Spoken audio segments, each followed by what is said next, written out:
Las opiniones y comentarios expresados en el siguiente espacio son exclusiva potestad de quienes lo emiten. Esta empresa televisora exime su responsabilidad o participación en los mismos.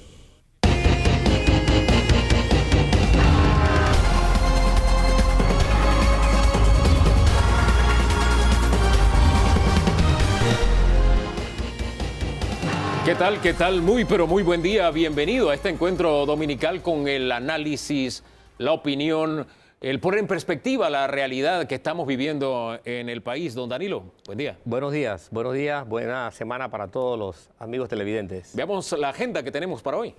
El pacto del Bicentenario propuesto por el gobierno entra en colisión con la iniciativa de una constituyente.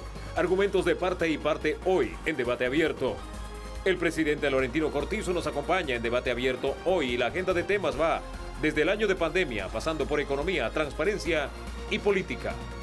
Don Danilo, hablemos un poco de este problema sistémico, la democracia erosionada con el paso del tiempo, el gran debate. ¿Cuál es la salida? El gobierno ha propuesto un pacto por el Bicentenario y la oposición está hablando, vamos a una constituyente. Tenemos argumentos de los dos sectores. Nos acompaña Rafael Mezquita y también está con nosotros don José Isabel Blandón, vocero oficial y también presidente de partido de oposición. Buen día a los dos, bienvenidos. Buenos días. Muy buenos días. ¿Por qué la salida es una constituyente? Comencemos con usted, señor Blandón. Mira, yo lo primero que diría, Hugo, es que yo no veo contradicción entre avanzar en una asamblea constituyente y el pacto del Bicentenario. Creo que son dos temas distintos. En cuanto a por qué una constituyente, porque hay una crisis del modelo, del sistema en nuestro país, un sistema que ya colapsó, que ya no representa la voluntad de las mayorías, que no tiene la credibilidad de la mayoría del pueblo panameño, donde ahora con la crisis económica que hemos sufrido a lo largo del último año, en parte por la pandemia, en parte por las malas decisiones del gobierno, pues se dan las condiciones, por primera vez en muchos años, de diversos grupos políticos y ciudadanos que estamos coincidiendo en la necesidad de una constituyente. Yo considero que tenemos una mora de 30 años con el país con respecto a una nueva constitución, pero las cosas se dan cuando se tienen que dar y pareciera que llegó la hora en este momento de que finalmente se dé la constituyente. Es la oportunidad que tenemos como país de hacer una discusión profunda sobre las realidades de nuestro sistema y la necesidad de cambio. ¿Qué cambio vamos a hacer? Si vamos a establecer segunda vuelta, si va a haber elecciones en mitad de periodo, cómo se escogen los diputados, cómo se escogen los magistrados de la Corte Suprema de Justicia, si vamos a seguir con un modelo centralista o vamos hacia un modelo federalista. O sea, hay muchas cosas que discutir, que solo la constituyente daría una real oportunidad de hacer un debate a fondo sobre esos temas. Yo quiero que hablemos del contenido, de lo que debe cambiarse, pero antes ese punto, usted dice que no hay un conflicto, que el diálogo por el Bicentenario y una asamblea constituyente no se excluyen mutuamente. Sin embargo, usted, señor Mezquita, hace unos días me decía, no, el tema constitucional lo vamos a ver desde el prisma del pacto del Bicentenario, desde ese diálogo, y que los que están por recoger firmas, si las pueden recoger, que las recojan. Estoy hablando de lo que usted me dijo hace una semana. ¿Usted piensa igual que el señor Blandón? Sí, por supuesto. ¿O no? ¿Puedo hablar? Adelante. Sí, obviamente que entre un tema y el otro no hay ninguna contradicción, como lo dice el señor Blandón. El pacto de Bicentenario es un proceso político en donde de seguro, no de seguro, sino ya tenemos suficiente información para decirles que se va a constituir con toda seguridad una mesa regional en Panamá, que abordará las provincias de Panamá, Colón y Panamá Oeste, en donde se discutirán las reformas a la Constitución y la forma que se debe cambiar la Constitución. Y habrá una mesa nacional con la participación de los partidos políticos y de los principales sectores del país, en donde se abordará también qué debemos cambiar de la Constitución y cómo debemos cambiarla. En consecuencia, nosotros vamos a continuar adelante con este proceso que puede terminar sin la menor duda en una constituyente si eso es lo que quieren las personas que van a participar en estos debates que vienen, y por eso es que yo tampoco veo ninguna contradicción. Al contrario, yo pienso que de este pacto del Bicentenario surgirán reformas puntuales a la Constitución en los órganos legislativos, en los órganos judiciales y en el órgano ejecutivo, y ya estamos viendo cómo 200.000 panameños, que yo creo que es importante que se sepa, vamos a escucharlos. Ellos depositaron su confianza en el pacto y lo mínimo que tenemos que hacer nosotros es respetar la confianza de esos ciudadanos, escucharlos y pasar a la siguiente fase, como dije anteriormente, que es la fase del debate en las comisiones regionales y nacionales, en donde de seguro surgirán reformas constitucionales y la forma en que los panameños quieren que se reforme la Constitución. Aunque ustedes no ven contradicción, no es que yo quiera buscarle la quinta pata al gato, pero una cosa es estar dialogando basado en la contribución que han hecho ciudadanos a través del llamado a diálogo de Bicentenario, y otra cosa es estar recogiendo firmas para convocar a una constituyente. ¿O no, señor Blandón? Sí, ahora, cuando yo digo que no hay una contradicción es porque realmente el pacto del Bicentenario, tal como lo ha planteado el gobierno, trata sobre todo y sobre nada al mismo tiempo. O sea, van a tratar de tantos temas de una manera con poco sentido de urgencia frente a la realidad que está viviendo el país, que eso va a tener su propia dinámica que a mi juicio no va a llevar a nada. Pero el Partido Panameñista en lo particular va a estar ahí para que no digan que no estuvimos sentados en la mesa. Pero la manera en que el gobierno está manejando esto va a nada. Mientras que el tema de la recolección de firmas es una posibilidad prevista en la Constitución, que de recogerse las 551.000 y tantas firmas que requiere la norma constitucional, no quedará más remedio al gobierno nacional que convocar a una asamblea constituyente. Entonces sí estamos hablando de dos escenarios distintos. Partamos por la evaluación del señor Blandón, que dice, en este diálogo es todo o nada y al final va a terminar en nada. Señor Mezquita, ¿usted prevé lo mismo? Es que el tema del pacto del Bicentenario no está planteado como un diálogo sobre la Constitución exclusivamente, está planteado para que hablemos desde la inmortalidad del cangrejo hasta la Constitución. Señor Mezquita. Yo pienso que hablar de esa manera realmente es una falta de respeto a los ciudadanos. El Pacto del Bicentenario se planteó discutir 10 temas, sobre los cuales van a haber 10 temas puntuales, desde el agua, salud, educación, salud y obviamente reformas constitucionales, pasando por deporte, cultura, inclusión. Y se van a discutir en cada mesa, en forma temática, cada uno de esos temas. Se va a respetar, nuevamente insisto, lo que los ciudadanos presentaron.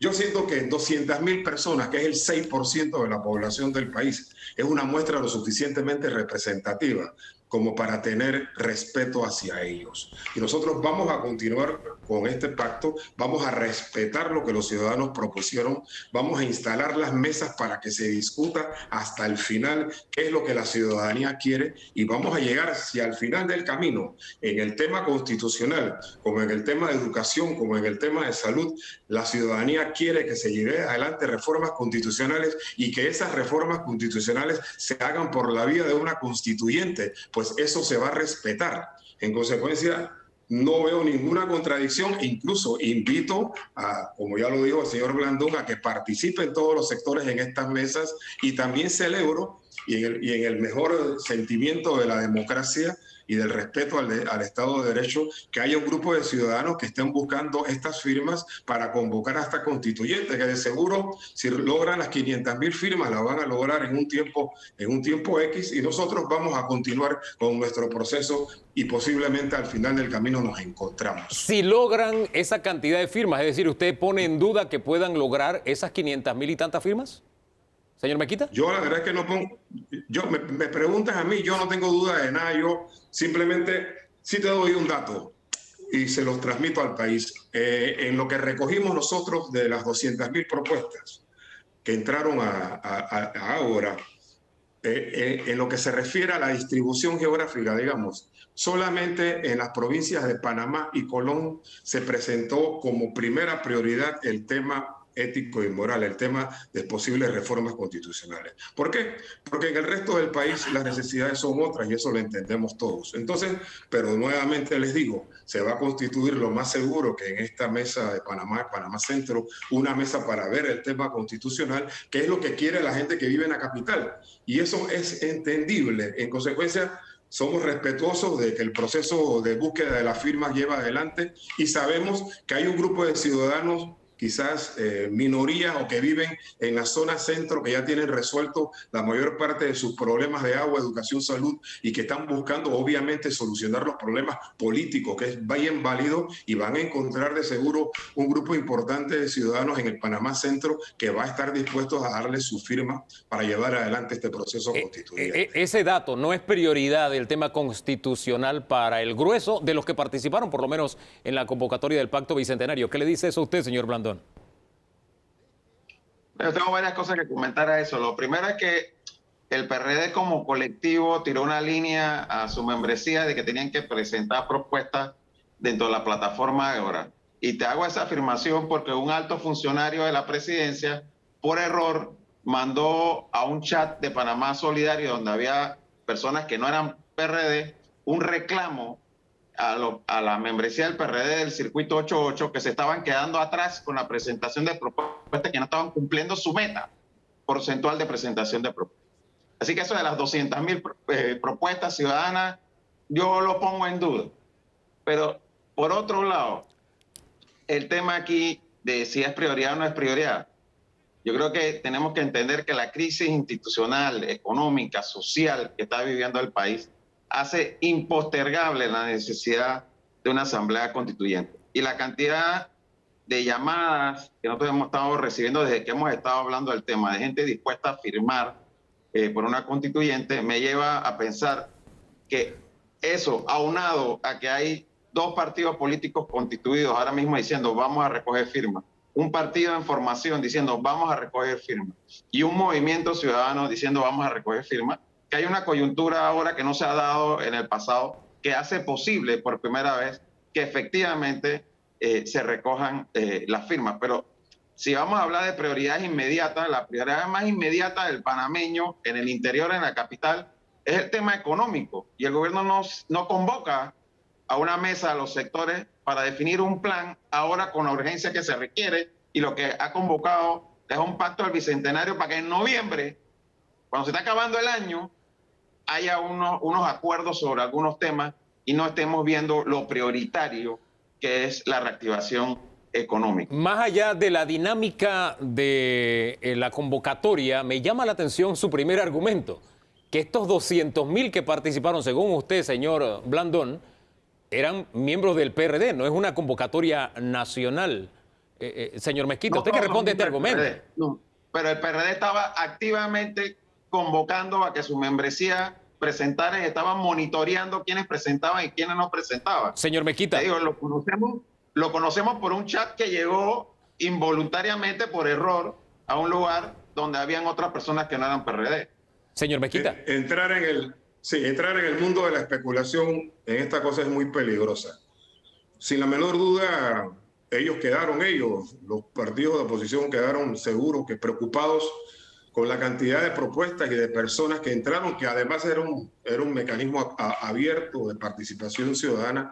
Yo te diría, y tenemos el registro que este proceso de participación ciudadana que se llama el Pacto Bicentenario ha sido quizás el proceso político más exitoso desde el punto de vista de la participación. Lo dicen los propios organismos internacionales que hacen estas cosas. En consecuencia, estoy seguro que han quedado asombrados de la cantidad de gente que ha presentado sus propuestas, y nosotros nuevamente te insisto, vamos a ser respetuosos de ese derecho ciudadano. Vamos a escuchar a la gente y vamos a llevar adelante y hasta el final nuestro proceso político. Y al final, en este pacto, habrán líneas claras sobre lo que quiere la gente en políticas públicas vinculadas a la educación, a la salud, a la inclusión, a la cultura, al deporte y a las reformas constitucionales. Por primera vez en la historia de Panamá, Vamos a tener 10 mesas trabajando en paralelo, cuando antes en los diálogos solamente había una. Bueno, nos hemos metido en este compromiso, no vamos a tener una mesa de salud y no vamos a tener una mesa de educación, vamos a tener 10, 15 mesas funcionando en paralelo con 10, 15 temas distintos, con representantes de sectores de diferentes partes vinculadas a cada uno de estos temas y obviamente vamos nuevamente, insisto, a darle la oportunidad a que los ciudadanos se vean reflejados en lo que presentaron, vamos a discutir sobre lo que la gente propuso y al final vamos a llegar a una conclusión. Ojalá que coincidamos y no tengo la menor duda porque el 6% de la población habló y esa es una muestra inmensa, lo que significa que la gente ya te definió cuáles son las prioridades que quieren para los próximos años y que pueden ser materia de reforma constitucional, que pueden ser materia de reforma legal y que pueden ser materia de otras reformas de carácter institucional. Yo le tengo aquí en paralelo a Danilo Toro que quiere preguntarle a los dos. Eso es puro mareo. ¿Cómo? ¿Cómo, don José? Eso es puro mareo. ¿Así? ¿Por qué? Mire, porque mira, tenemos el tema del diálogo del seguro, que ya empezó. Y llevamos un mes esperando que se pongan de acuerdo sobre la metodología del diálogo. Y a las reuniones no ha aparecido todavía el Ministerio de Economía y Finanzas, que es uno de los actores principales en la discusión sobre la caja del Seguro Social.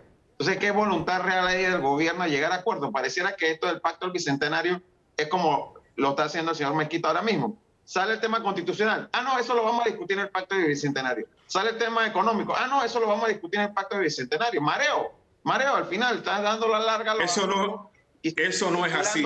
Hay una agenda de gobierno que se está ejecutando mes a mes, día a día, y hay una agenda de Estado que es el Pacto del Bicentenario. Son dos cosas distintas. Nosotros estamos discutiendo en el Pacto del Bicentenario políticas públicas, reformas a mediano y largo plazo. El gobierno tiene su agenda y que le está ejecutando para ejecutar los temas económicos, los temas de salud, los temas de vacunas. Entonces, el tema del Seguro Social... Nadie sabe cuál es el plan económico. Bueno, y en el tema del Seguro Social... En el tema del Seguro Social... y en el tema del Seguro Social... ¿Dónde está este plan económico? En el tema del Seguro Social me permito decirle que si bien llevan un mes tratando de ponerse de acuerdo en la metodología, eso lo único que te expresa es la falta de confianza que existe entre los sectores, porque están todos los sectores representados en esa mesa que está definiendo la metodología. En consecuencia, hay una falta de confianza entre los ciudadanos, pero afortunadamente tengo una buena noticia, señor Blandón.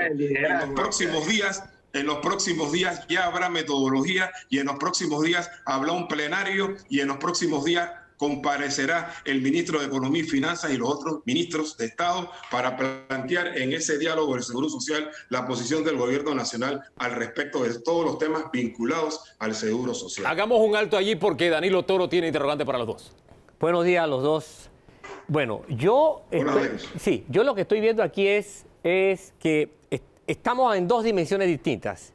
Estoy viendo que el lenguaje indica que hay dos planos totalmente distintos, porque mientras el licenciado Blandón habla de un constituyente, el ingeniero Mezquita habla de reformas constitucionales. Y son dos carreteras que llevan rutas totalmente distintas. Es decir, mientras el gobierno ve la posibilidad de discutir reformas constitucionales vía el Pacto de Bicentenario, lo que está planteando el licenciado Blandón es una cosa totalmente distinta a las reformas constitucionales, no tiene que ver nada con ese procedimiento. ¿Dónde pueden ustedes conciliarse aquí? O no, yo no veo conciliación en la posición de ustedes. Adelante. ¿Puedo aclarar? Adelante, señor Mezquita. Miren, en las propuestas que entraron en Ágora, que son las propuestas que van a ser la base de la discusión, entraron reformas constitucionales puntuales y también entraron las formas en que la gente quiere que se cambie la Constitución. Como ustedes saben, y el doctor Blandón lo sabe, hay tres diferentes formas de cambiar la Constitución, ¿de acuerdo? Yo no soy doctor en leyes, pero algo de eso sé. Y en consecuencia la gente dijo, no solamente quiero estas reformas constitucionales, quiero que se cambie la Constitución de esta manera. En consecuencia, en la mesa de las reformas constitucionales se va a discutir el contenido de las reformas y las formas en que se va a cambiar la Constitución. En consecuencia, no hay ninguna incongruencia. Las dos cosas, reformas y cómo se debe cambiar la Constitución nacional. Señor Blandón. ¿De qué método? Señor Blandón. Mira, la Constitución establece dos maneras de reformar la Constitución y otro artículo que es el 314, que habla de cómo adoptar una nueva constitución. Entonces, nosotros no estamos hablando de reformar la constitución del 72. Estamos hablando de adoptar una nueva constitución que reemplace a la del 72. Y lo que la constitución sí no dice por ningún lado es lo que está planteando el gobierno de ágora y un diálogo para hablar de qué reforma vamos a hacer y cómo lo vamos a hacer. Aquí hay que tomar decisiones. El gobierno tomó la decisión al principio de su gestión de presentar lo que había hecho la concertación a la Asamblea para aprobarlo a través de 2 legislaturas y un referéndum. Eso naufragó por falta principalmente de liderazgo del propio Ejecutivo. Quiero cerrar cada uno hablando del futuro de la iniciativa del otro. ¿Qué futuro le ve usted al diálogo bicentenario? ¿Su punto de vista, señor Blandón? Mira, yo creo que eso va a quedar como una anécdota, porque al final vamos a terminar ahí, posiblemente por meses discutiendo cosas, y va a quedar un documento que se va a firmar en noviembre sobre el Panamá del 2035, y mientras tanto la crisis que estamos viviendo ahora mismo se va a agravar porque no hay voluntad de parte del gobierno de sentarse a hablar con el sentido de urgencia que hay sobre los temas que son prioridad en este momento. Y eso sí, reitero, si al final todos los actores nos quedamos sentados ahí, porque es que si uno está viendo lo del seguro social... O sea que se pueden levantar entonces, ustedes se pueden levantar. El Partido Panameñista presentó propuesta en Ágora, ¿sí? Pero yo estoy viendo falta de seriedad y de compromiso por parte del gobierno en el diálogo que ya está avanzando, que es el del seguro, porque reitero, no va el ministro de Economía y Finanzas, no se ve un liderazgo de parte del Ejecutivo, porque esto que está pasando con el tema de la metodología es porque en cierta forma no hay un interés del Ejecutivo de que esto avance. Señor Blandón, disculpe, brevemente, ¿usted está advirtiendo que se pueden levantar entonces del diálogo? Yo veo esa posibilidad si el gobierno sigue en actitud enconchada en que realmente llama a un diálogo, pero no está dialogando. Mira, yo te digo, el tema del seguro social es una urgencia. Ahí estamos 2 presidentes de partidos políticos de oposición, el de Cambio Democrático y mi persona de panameñismo, participando directamente del diálogo. Y nosotros no hemos recibido una llamada ni del presidente de la República, ni del ministro de Economía y Finanzas. Pues sí, nos vamos a sentarnos a hablar y vamos a conversar sobre esto y veamos cómo podemos facilitar que el debate avance. No, ¿por qué? Porque no hay voluntad de que las cosas avancen. Simplemente se lo tiraron a la directiva de la Caja de Seguro Social y cojan ese muerto ustedes y nosotros después vamos a ver si sale algo, nosotros lo presentamos a la Asamblea. Bien, esa punto es la ahí. actitud que uno ve de parte del Ejecutivo. Punto ahí. Usted analiza entonces lo que la oposición está haciendo. ¿Qué futuro ve usted, señor Mezquita, a la propuesta de una constituyente? Y también tiene que anotar algo de lo que acaba de decir el señor Blandón, la posibilidad de abandonar los diálogos. Como dije anteriormente, le deseo éxito porque al final de cuentas es una propuesta política, es una propuesta de ciudadanos que están interesados en reformar las cosas en Panamá y eso está establecido en la Constitución y eso merece todo el respeto del gobierno nacional. Insisto nuevamente, aquí hay 2 cosas importantes. El gobierno, el Ejecutivo, ha sido respetuoso de la separación de poderes, ha sido respetuoso, como nunca lo ha habido en este país, de lo que hagan los diferentes órganos del Estado y es respetuoso de la forma en que los panameños quieren participar políticamente.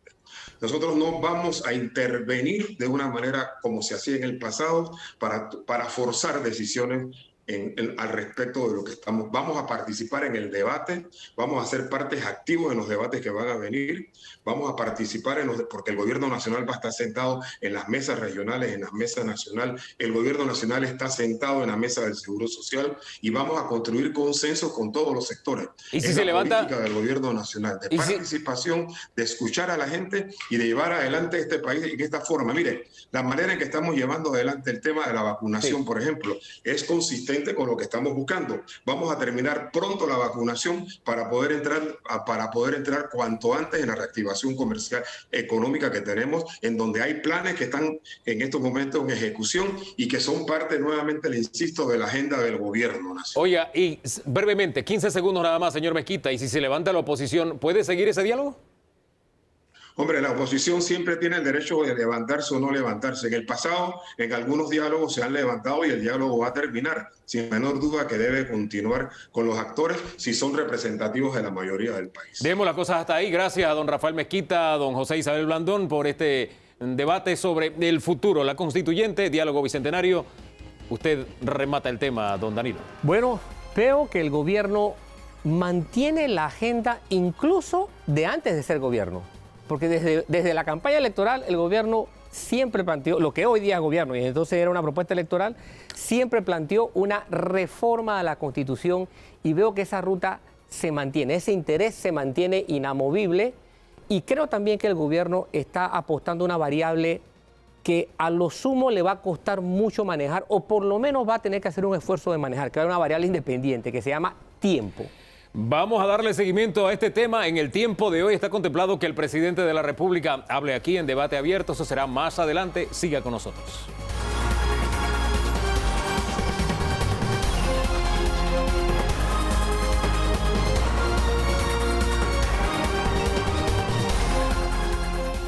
Amigos de Debate Abierto, tal como les indicamos, el presidente de la República, Laurentino Cortizo, nos acompaña. Señor presidente, buen día. Buen día, muy buenos días. Gracias por esta entrevista. Gracias a usted por permitirnos esta conversación, presidente. Y quitarse la máscara tiene un significado, presidente. Nosotros no nos la estamos rifando aquí hoy. Bueno, nos la hemos estado rifando todo un año. En la calle. Pero aquí nos estamos cuidando. Aquí nos cuidamos, aquí tenemos las puertas abiertas, nos estamos cuidando. Yo llegué, el equipo llegó casi al amanecer, pasamos hisopados, un montón de medidas de bioseguridad para estar aquí. Importante, solamente está el equipo básico, camarógrafo, usted y yo. Es eso, y todos hisopados. Todos hisopados y todos pasando una prueba. Ahora, el hecho de que esa insistencia de que usted quería hablar sin mascarilla, me recuerda al presidente cuando todo esto comenzó. El presidente hablaba a veces hasta 2 veces a la semana. Pero a lo largo del año ha habido una variación. Hay ocasiones en que el presidente ha desaparecido del panorama. Hay gente que se pregunta, ¿dónde está Nito? ¿Por qué se dio ese giro a lo largo del año? Bueno, primero, el tema de enfrentar una pandemia como la hemos estado enfrentando. Y todos hemos enfrentado situaciones en la vida, tú, yo, todos los que nos están escuchando, situaciones difíciles, adversas. Pero enfrentar una pandemia es la prueba extraordinaria más grande que he enfrentado yo en mi vida. O sea, esta es una prueba monumental. Entonces, hubo momentos, y que no fueron muchos, que ante una situación como esta, inesperada, un enemigo invisible para lo que hemos estudiado, por ejemplo, milicia, o sea, hablar de dónde está ese enemigo, requiere también tiempos de reflexión. Y reflexión no solamente hacia lo externo, sino a lo interno de uno. Y es allí donde esos momentos para mí fueron sumamente importantes. O sea, cómo enfrentar este adversario, este enemigo, y enfrentarlo de una manera donde el ruido de afuera no te distraiga o te desvíe de lo que es importante. Entonces, para mí eso era sumamente importante. Yo soy, y soy creyente y leo mucho a estoicos. Por ejemplo, Marco Aurelio, Sí. Meditaciones. Ahora, presidente, tomarse estos tiempos de descanso y descanso y de no. reflexión, para utilizar su palabra, llevó a muchos en algún momento del año a decir, el país está en piloto automático, porque no lo veían. ¿El país estuvo o no en piloto automático? Nunca el país estuvo en piloto automático. Yo todos los días de este año he trabajado, incluyendo los fines de semana. Todos los días. O sea, una cosa que no me veas, por ejemplo, en una pantalla de televisión o en radio, pero yo todos los días trabajé. E inclusive hice giras, diferentes partes del país, hice giras, y ahí están, que fueron también cubiertas por medios. Ahora, presidente, este año de pandemia coincide con la llegada de las vacunas. Y usted se vacunó a la hora que le correspondía, el día que le correspondía. ¿Qué mensaje quiso usted enviar allí para que yo no entre en interpretación? O sea, el mensaje es claro, alto y claro. O sea, Si nosotros tenemos un calendario priorizado, tenemos que cumplirlo, independientemente de quién sea. El presidente, en este caso, y así lo veo yo, es otro panameño más, porque nosotros en este momento estamos condicionados a la entrega de vacunas. Quisiéramos tener, por ejemplo, los 2 millones de vacunas para influenza, pero no lo tenemos. Entonces, cada semana viene un lote. Este mes y parte del de abril vienen lotes chicos, de 50.000, 55.000. Estamos esperando ahí en la negociación para ver si viene algo adicional. Y entonces, si yo me salto el lugar que me corresponde dentro del 8-8, el día, la hora, yo estoy dando un mal ejemplo. Ahora, ¿usted cree que las personas que sacaron del baúl su uniforme de bombero lograron entender ese mensaje? Y me refiero a políticos, u otros que pertenecen a clubes cívicos, que también quisieron colarse por ser de clubes cívicos. ¿Entendieron ese mensaje que usted quiso enviar? Yo no sé si lo entendieron, pero Hugo, lo que yo hago lo hago porque yo me siento bien, por mi conciencia, no lo que piense uno o el otro. Vuelvo y repito, en situaciones como estas, con una adversidad tan enorme, donde todos los días tú tienes que estar enfrentando situaciones, ya sea en el tema de salud, social o económico, y te lo hago así porque es un triángulo, es todos los días, tú no tienes espacio para tomar vacaciones, o sea, tú tienes que estar bien enfocado, y lo que piense uno o piense otro, yo no puedo permitir que me desvíen de lo que tengo que hacer, el tema de la concentración. O sea, cómo tú vas domesticando, cultivando esa calma para poderte concentrar. O sea, la concentración este último año ha sido brutal.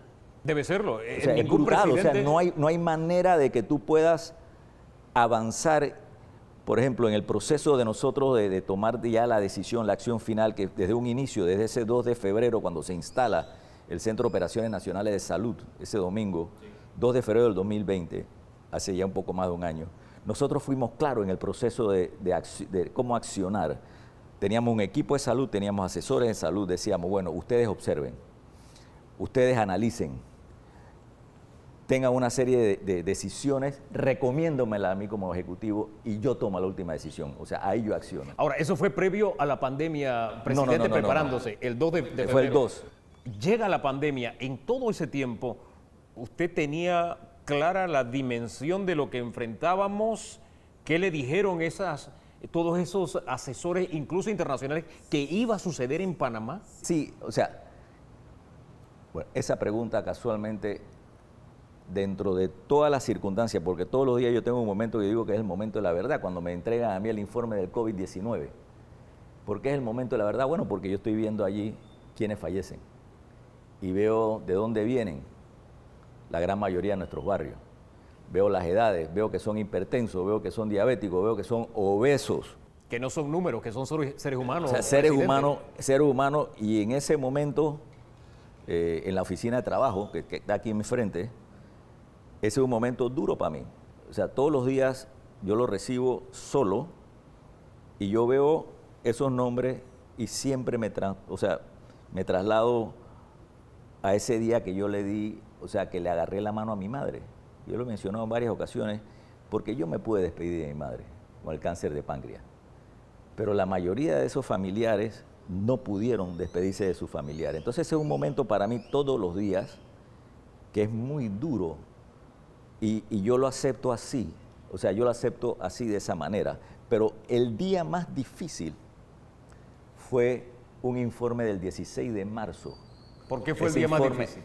Te voy a decir por qué fue más difícil. Ese informe del 16 de marzo que lo redacta el doctor Julio Sandoval, sí. Es un intensivista de primera línea. Sin duda. Ese informe, él era parte de este Consejo de Asesores en Salud. Ese informe, ¿qué dice? El informe dice, en proyecciones basadas en información internacional y nacional, que nosotros, Panamá, en los siguientes de 6 a 8 semanas íbamos a tener 122.000 casos positivos. ¿Y no estábamos preparados para eso? 122.000, pero el informe también que dice, nosotros tenemos tanto en hospitales privados como públicos, estatales, 350 unidades de cuidado intensivo y semi-unidades de cuidado intensivo. No había capacidad. Ese era el total. Pero de ese total, de esos 350, dice el informe, ya hay 50% en no COVID. Quiere decir que nosotros estábamos básicamente con 175 unidades de cuidado intensivo y semi-intensivo. Y decía el informe, en el peor de los casos se va a necesitar en los próximos 6 a 8 semanas 5.090 unidades de cuidado intensivo y en el mejor de los casos alrededor de 1.000. O sea, yo allí para mí eso fue apocalíptico, o sea, fue un terror cuando yo vi esa cifra y yo dije, Dios mío, nosotros vamos a tener el colapso del sistema de salud que afortunadamente y gracias a Dios no lo ha tenido la República de Panamá. Hay un elemento adicional, presidente, y es que en ese momento veíamos imágenes que nos llegaban de Italia y muy cerca, de Ecuador, gente que moría en las calles porque el sistema había colapsado. Las familias tenían que sacar a sus familiares, o sea, no lo podías tener ahí 3, 4 días a un familiar que ha fallecido, por mucho que lo ame, obviamente. Entonces, ese momento, yo lo leí fue el 17 de marzo. Ese 17 de marzo llegué a la casa, me bañé, cené, lo leí. Cuando yo lo leí, sí me impactó muchísimo. Vuelvo y repito, yo sentí como algo como apocalíptico y sí un toque de miedo. O sea, tengo que reconocerlo. ¿Sintió miedo? Entonces, sí, pero el miedo se enfrenta. El miedo tienes que enfrentarlo. Entonces, yo decidí, no, yo me voy a levantar en la madrugada. Y me acosté, la verdad que muy poco dormí, me levanté tempranito, 3:30, 4 de la madrugada y me fui solito al estudio a meditar y a reflexionar y a decir, hey, esto tienes que enfrentarlo con una mente lo más clara, esa mente tienes que conectarla con la misión y esa mente no puede permitir que en tu cabeza entre información que te vas a enredar y te va a desviar. Entonces ahí es donde fortalezco yo ese tema que la gente dice, pero ¿cómo tú estás, o sea, te mantienes así enfocado? O sea, si tú no te concentras, vuelvo y repito, la concentración, la disciplina para concentrarse es fundamental. Presidente, ese estar concentrado del que usted nos habla, ¿no le ha llevado en algún momento a aislarse? Se lo digo porque hay protestas en las calles. ¿Usted está consciente de que eso está pasando en las calles, de que hay descontento en muchos sectores y de que hay protestas? Sí hay protestas y yo las entiendo, o sea, pero o sea, aislarme de la situación del país, obviamente no. O sea, yo tengo equipos donde nos reunimos periódicamente con el equipo salud, con el equipo social, el equipo económico, todos los lunes a las 3 de la tarde con el ministro de Economía y su equipo, a las 4:30 con el equipo vinculado a las listas, Gafi, Unión Europea. O sea, toda la semana yo tengo una agenda o una matriz bien establecida de lo que yo sé que tengo que hacer los lunes, los martes, el tema de los martes en la mañana, comunicaciones, después tengo el equipo político, el pulso político, los miércoles el Consejo de Seguridad y más tarde la Fuerza Pública. O sea, todas las semanas nosotros tenemos programado, yo tengo una matriz desde el punto de vista de mi organización muy, muy clara. Ahora, usted tiene una organización, tiene un equipo, pero no es el mismo equipo que hay ahora. Usted comenzó con la ministra Rosario Turner, 5 primeros meses. ¿Cuál es su balance de esos 5 primeros meses con esa capitana del barco? Esa es una extraordinaria capitana de barco. ¿Y por qué salió de ella? Es una extraordinaria capitana de barco, una extraordinaria profesional, muy buena, muy comprometida, intensa, con un proceso de desgaste enorme. O sea, el desgaste humanamente de ella, o sea, siendo, yo lo mencioné en una entrevista, una mujer muy vinculada a su madre, la cuidaba, y su madre enferma. Había elementos familiares privados. Sí, de ella, o sea, pero desde el punto de vista de cómo estructuró el equipo, ella el 23 de enero se firma la primera resolución, porque ya el 20 de Estados Unidos había anunciado su primer caso. El 21 tuvimos nosotros consejo de gabinete, ahí nos reunimos ella y yo y le habló al consejo de gabinete y ya el 23 saca la primera resolución. Todo ese proceso, la estructuración de cómo ir atacando la pandemia, el enemigo, estuvo básicamente en la dirección de ella. O sea, ella es una mujer profesional que yo le tengo un gran aprecio. Ahora, ella en algún momento le dijo, no puedo con la carga personal y con mi cargo profesional. Nunca. Nunca. Ese no es la doctora Turner. Usted llegó entonces a esa conclusión. Ella es una, la doctora Turner es una guerrera, es una guerrera. Entonces, en ocasiones me ayuda, converso con ella. Yo te digo con toda sinceridad, yo estoy totalmente agradecido. O sea, la fundación de ella y el tema ese de que cuando nosotros... Recuérdate siempre que la Caja y el MINSA siempre tienen sus rivalidades. Sí, sí, la bicefalía. En esa reunión del domingo 2 de febrero, cuando se instala ya el Centro de Operaciones Nacionales de Salud, ahí yo fui muy enfático que el regente salud es el ministerio. Usted la empoderó. Totalmente. Y ahí estaban diferentes instituciones, estaba OPS, el doctor Alfaro, se empoderó y allí ella hizo un trabajo. Ahora, presidente, en su salida hubo, primero, una reacción de sorpresa en el país. De su partido político hubo una reacción fuerte de parte de la Secretaría General, recuerdo muy bien. Es más, hubo leyendas urbanas que decían que ella salía porque no había firmado unos documentos de los ventiladores. Todo eso se tejió alrededor de la salida. Leyenda urbana. Es leyenda urbana. Porque al final el tema, por ejemplo, me acabas de mencionar el tema de los ventiladores. Y tengo el informe de una auditoría externa, de auditores reconocidos en Panamá, ya lo tengo, donde se cumplieron con todos los procedimientos. Aquí no hubo una orden de compra, no hubo anticipos, y no los va a haber en mi gobierno, en esta administración. No hemos dado anticipo, ni vamos a dar anticipo para ningún proyecto. No hubo refrendo de Contraloría y mucho menos pago. Ahora, presidente... Entonces, todo ese tema de esa leyenda, al final es eso. ¿Por qué no hubo desembolso? ¿Por el escándalo y la presión nacional? No, es que no llegó a haber orden de compra. No hubo orden de compra. Pero sí hubo una propuesta de ventiladores de 48.000 que en el mercado costaban menos. Estaban consiguiendo información, lo que se estaba era buscando información. ¿Por qué? Porque no teníamos. O sea, nosotros no teníamos suficiente. Y el informe del 16 de marzo nos decía, mínimo necesita alrededor de 1.000 y solamente teníamos 175. ¿Y la carta de intención que se presentó también? Esa es otra cosa, pero una carta de intención no es una orden de compra. Está muy distante de ser una orden de compra. Al final terminamos comprando no los ventiladores. ¿Qué pasó con ese tema? Se compraron ventiladores. Nosotros ¿Pero no a ese precio o sí? Al mejor precio. Inclusive estamos ahora y hemos estado a través de cotizaciones en línea, que es una modalidad sumamente transparente. Aquí saltó al escenario la figura del vicepresidente José Gabriel Carrizo. Supuestamente él movía los hilos de todas esas compras y demás. Usted debe saber todo lo que se ha dicho del vicepresidente. Sabiendo todo eso que hay en la opinión pública, ¿cómo describe usted a su vicepresidente hoy? Un hombre honesto y leal. Joven,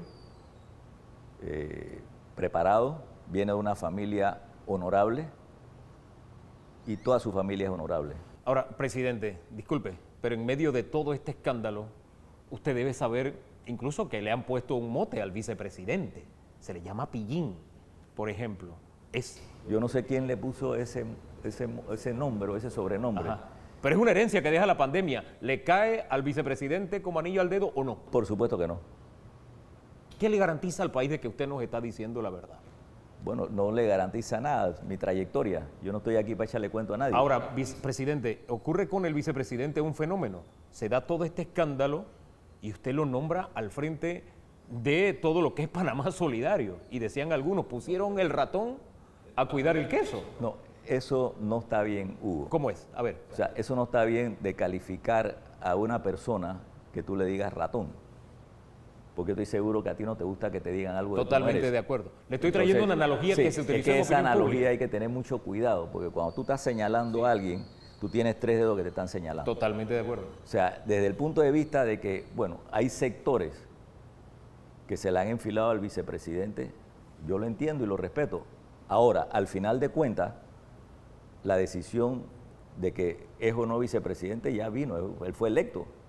Entonces yo tengo que respetar eso. Lo que sí no podría decirte y aceptarte es decir, bueno, porque la gente dice, entonces es.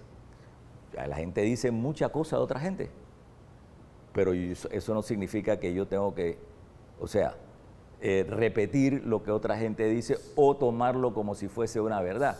Probablemente lo que tú tienes allí puede ser que como ven que es joven y que puede tener una opción en un futuro X, que él no lo ve todavía, y digo, ahora mismo el que lo ve, nosotros estamos aquí para trabajar, de repente ¿Eso es lo que hay de fondo, dice usted?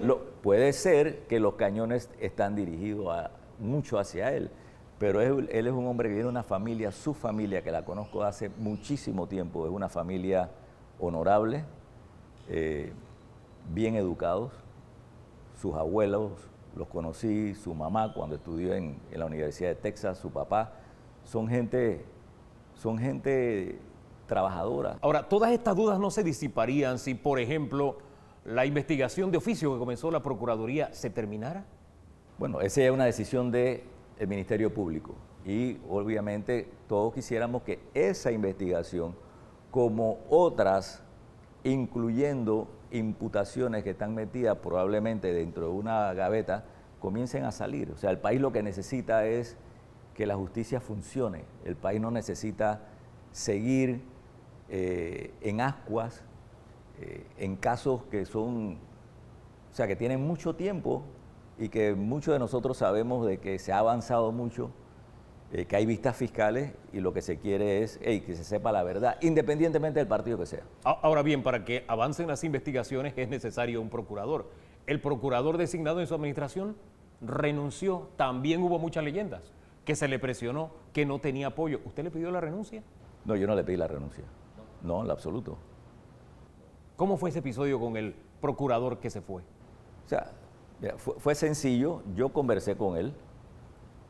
No le pedí la renuncia. ¿De qué conversaron? Uno, de que nosotros tenemos casos, por ejemplo, en el CENIAF, que se presentaron en junio, julio, y todavía no se había hecho absolutamente lo que se tenía que hacer. Y que, o sea, hay casos que tienen que avanzar. Nosotros no podemos quedarnos con los brazos cruzados y esperar, o sea, que no pase nada. Entonces él al final me habló mucho del tema y lo tengo escrito, el tema de las presiones que recibía en los medios. ¿De los medios recibía presiones? Los ataques. Ah, ok. Los ataques. Y que lo entiendo, porque estar en posiciones como estamos nosotros, estamos expuestos al peor de los escrutinios. Entonces alguien que entra nuevo en una situación como esa, que no está acostumbrado, ataques por ejemplo de medios, familia sufre mucho, porque a veces también, como dices tú, ¿no? Por ejemplo, tú estás señalando a alguien en política, pero no es solamente ese alguien, tú estás señalando también al entorno, a su esposa, a sus niños, a su familia. Entonces tú dices, bueno, ¿vale la pena? Ahora, la presión era esa, no era de poderosos, de sectores económicos, etcétera, como se ha dicho, lo presionaban en el tema de investigaciones de CENIAF. No, yo no puedo entrar en ese detalle de las presiones que él, como un ser humano y un tipo bueno, ha estado sintiendo, porque obviamente es una posición difícil. Sí hay casos emblemáticos que en algún momento tienen que resolverse, o sea, no pueden pasar esos casos allí durmiendo el sueño eterno y se sabe de que están en procesos ya de vista fiscal. Si usted mira para atrás, usted dice, ¿me equivoqué con este procurador? ¿Lo decepcionó? No, fíjate, yo no puedo decir eso porque yo acepté un proceso y cumplí el proceso. Y fue un proceso, o sea, yo me comprometí en campaña de hacer ese proceso, igual con los magistrados. Tú tienes magistrados allí, las dos magistradas, yo nunca conversé con ellas.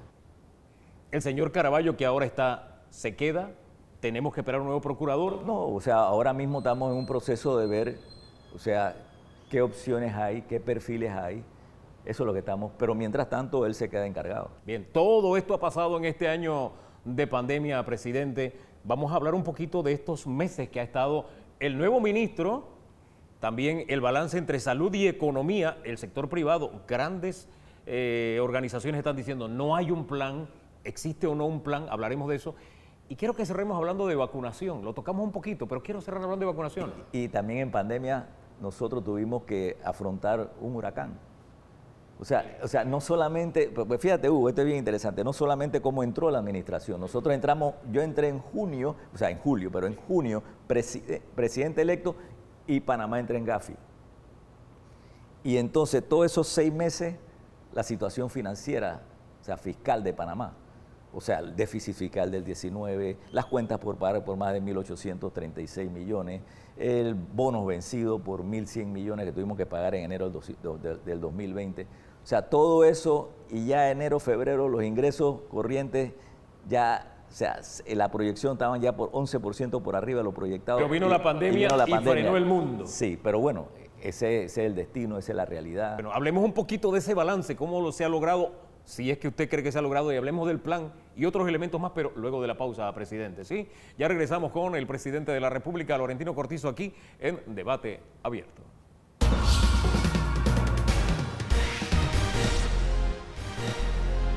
Seguimos conversando en Debate Abierto con el presidente de la República, Laurentino Cortizo. Señor presidente, estábamos hablando de esa transición que se da en la capitanía del Ministerio de Salud y abordamos otra serie de temitas que se dieron también colaterales y que teníamos que abordar al conversar con usted.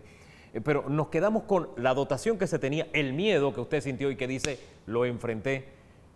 Hablemos entonces del resto de los meses. ¿Qué se hizo? Porque como usted bien anota, no colapsó el sistema.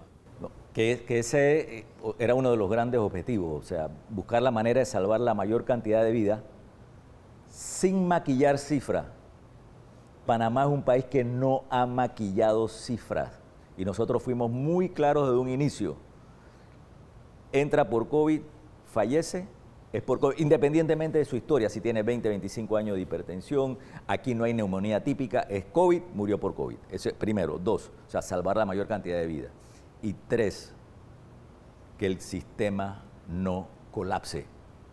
Porque el colapso del sistema de salud en un país obviamente afecta al país, a los familiares, o sea, lo duro que es eso, pero también internacionalmente es un golpe mortal.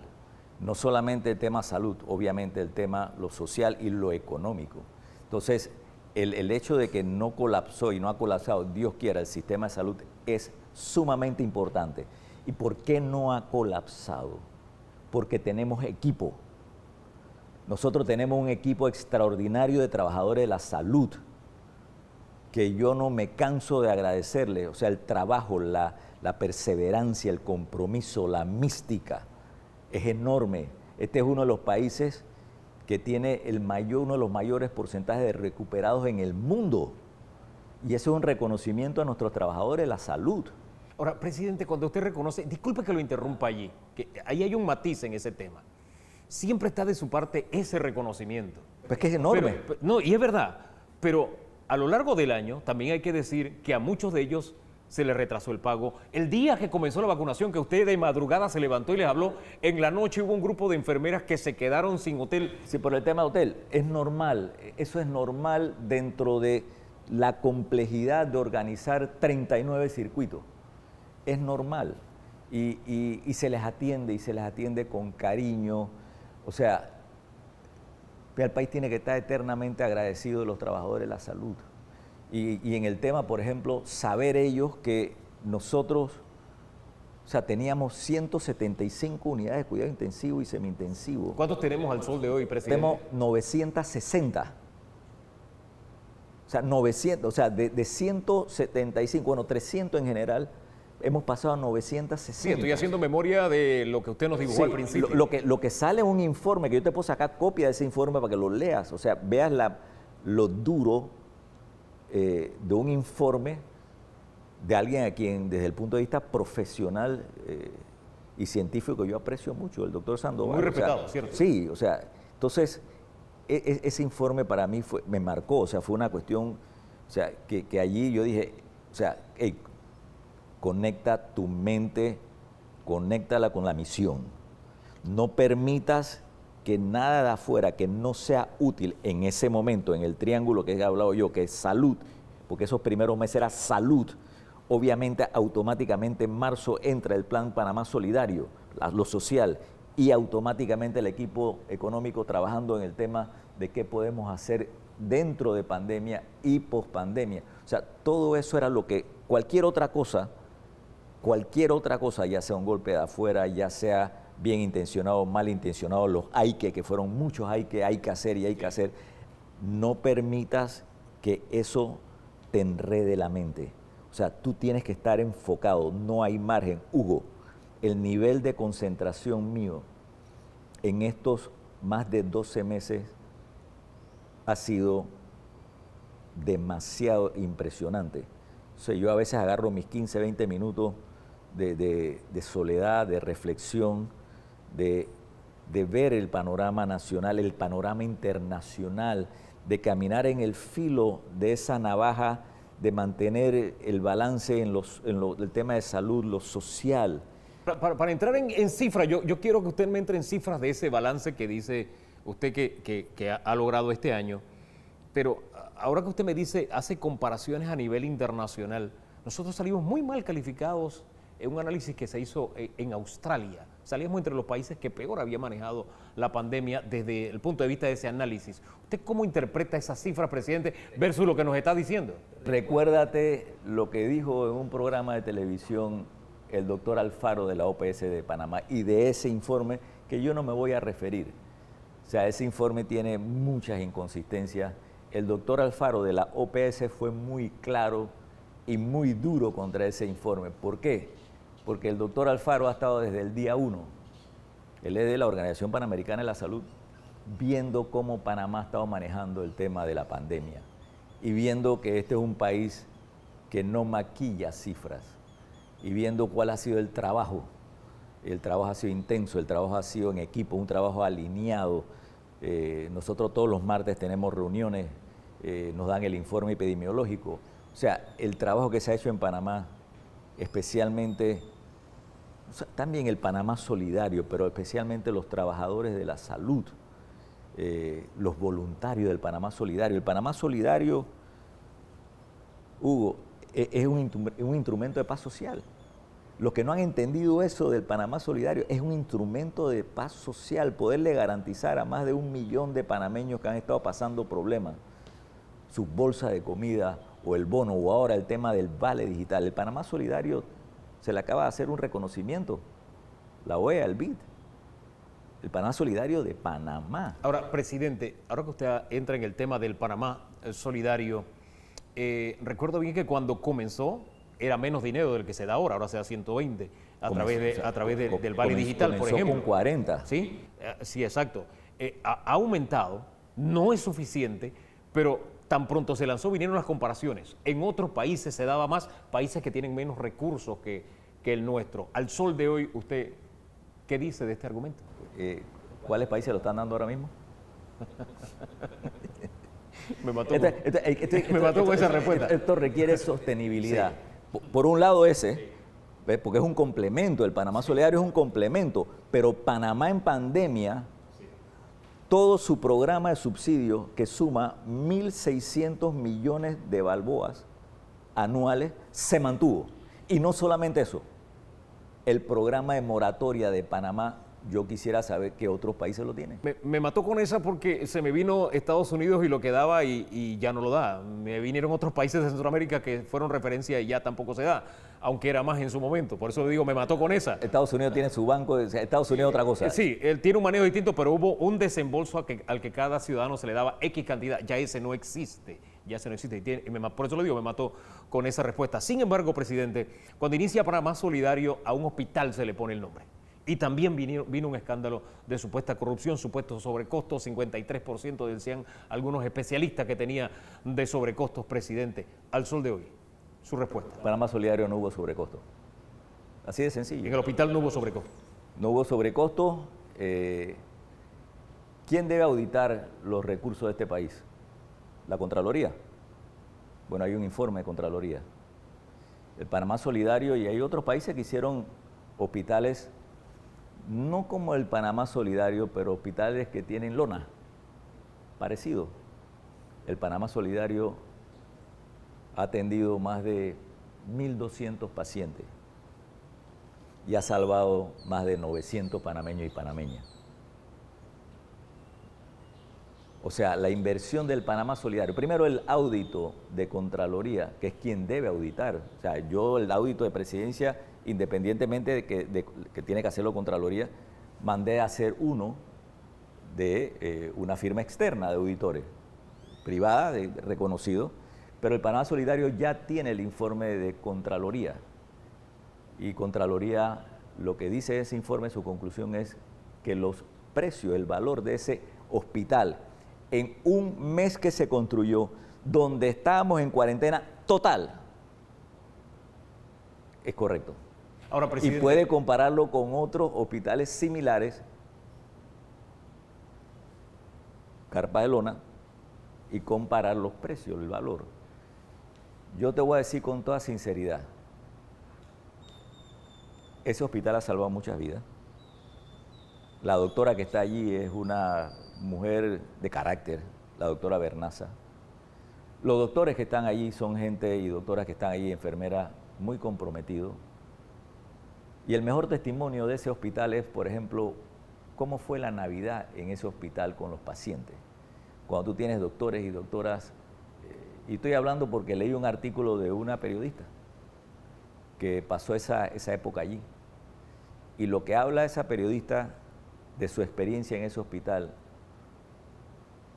a mí se me aguaron los ojos. Primero, por el que no la conozco, pero me gustaría conocerla. Inclusive le dije a la directora de ese medio, quiero conocerla, no voy a dar el nombre. Porque la manera que redacta lo que vivió en ese hospital, lo humano que hubo allí, lo que pasó en esa Navidad, o sea, es bonito. Ese es el Panamá que yo digo, ese es mi Panamá. Y ese es, desde el punto de vista de mi experiencia en este año duro, pero que ha sido una experiencia maravillosa. Yo te digo con toda sinceridad, si a mí me dicen o sea, antes de estar en política, tú vas a tener una pandemia, y me explican, y he leído sobre pandemia, aceptaría, yo no tengo ninguna duda de decirte sí la aceptaría, porque este es un reto formidable. O sea, en mi vida yo voy a tener algo, o sea, una oportunidad de enfrentar a un enemigo, un adversario tan letal como una pandemia. Nunca. Sí, ningún presidente la ha tenido en la historia de la República. Entonces, para mí, yo veía eso, esto es una tremenda oportunidad de ver cómo tú enfrentas a un enemigo de esa magnitud. Ahora, para cerrar el capítulo del Hospital Panamá Solidario, cuando le pregunté del vicepresidente, usted se caracterizó de inmediato y dijo, no estoy de acuerdo con que lo llamen de esa manera, por ejemplo. ¿Usted también se caracteriza y pone las manos en el fuego por el ministro de Obras Públicas? También. ¿No hubo malos manejos? De acuerdo al informe de Contraloría, que son los que tienen que hacer el audito, ese informe es público, es un informe que está disponible a los panameños y que puede ser revisado. Estoy haciendo memoria y decía ese informe que era el precio justo al que se podía adquirir el producto. En ese momento de cuarentena, que no tenías ni concretera, que no tenías trabajadores, que tenías que pagarle, o sea, todas las remuneraciones de sus trabajadores. O sea, estás hablando de un hospital donde te están diciendo, presidente, usted tiene 175 unidades de cuidado intensivo y semi-intensivo, y usted va a tener que mínimo necesitamos 1000. O sea, ante una situación como esa, obviamente con transparencia, la decisión de construir ese hospital solidario, especialmente hoy, con las vidas que se han recuperado y salvado en ese hospital, yo no tengo absolutamente ninguna duda de que fue la decisión correcta. Inclusive, hubiese podido, fíjate tú, la posibilidad de tener, por ejemplo, uno en el Nicolás Solano y otro para Panamá Este, por ejemplo, ahí donde está el Metropark, sí, esa área, que hubiese, o para donde está el Irma Sanetato, allí. Todo eso estuvo en el tapete en un momento. Bueno, lo pensé, pero también pensé, hey, tenemos Figali, tenemos el Figali, nosotros, y tenemos el centro de convenciones que hablé con el dueño del Hotel del Panamá, el Vasco Núñez de Balboa, ver cómo nosotros podemos utilizarlo, porque se hablaba del nuevo centro de convenciones, pero el nuevo centro de convenciones, hacerlo, le podía poner una marca. Y de una donación también de una empresa china. Esas donaciones ponlas entre comillas. Ponlas entre comillas, esa donación no era así tan real como estás hablando. ¿Ah, no? Eso no Dígame era algo entonces para mantener entre comillas. No, esas donaciones así no existen. Donaciones que vienen buenas, por ejemplo, la de mañana. Mañana lunes. 2 hospitales de campaña de los Estados Unidos, del gobierno de Estados Unidos. Eso es real, esa la voy a estar recibiendo yo mañana, lunes.